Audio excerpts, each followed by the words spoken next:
ফজরের ওয়াক্ত আরও 5 মিনিট সময় বাকি আছে, এখনও ফজরের ওয়াক্ত শেষ হয় নাই। তো আজকে ফজরের ওয়াক্তে একটা জিনিস ব্যতিক্রমী, যা আগে আর কখনো আমি দেখি নাই। আপনারা শুনতে পাচ্ছেন কিনা জানি না, যে একটা গানের আওয়াজ শোনা যাচ্ছে। তো এই গানের আওয়াজ, সব কিছুর তো একটা লিমিটেশন আছে, একটা সময় আছে, সব কিছুরই একটা সময় আছে। আমি বলতেছি না যে গান বাজনা করতে হবে আপনাকে, বা আমি বাধাও দিচ্ছি না, তবে একটা সময় সীমা আছে সব কিছুর। এখন ফজরের ওয়াক্ত চলতেছে, এখনও রানিং।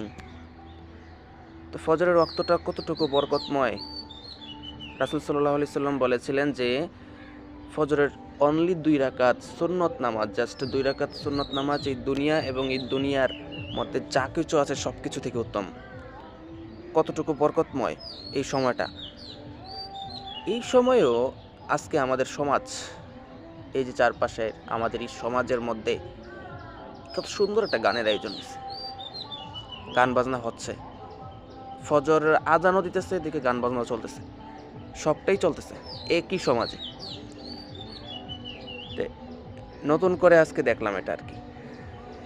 এই সমাজের মধ্যে হয়তো বাধা দেওয়ার মতো কেউ নেই, কথা বলার মতো কেউ নাই, চলতেছে, দুইটাই চলতেছে একসাথে।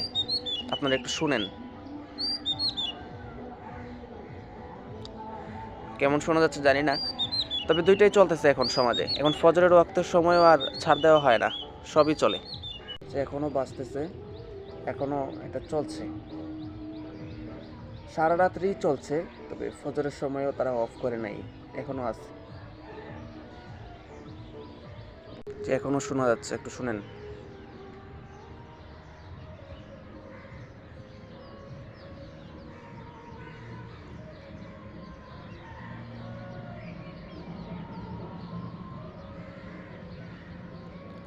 এই হলো বর্তমান দিন দিন সমাজের, এই হলো অবস্থা।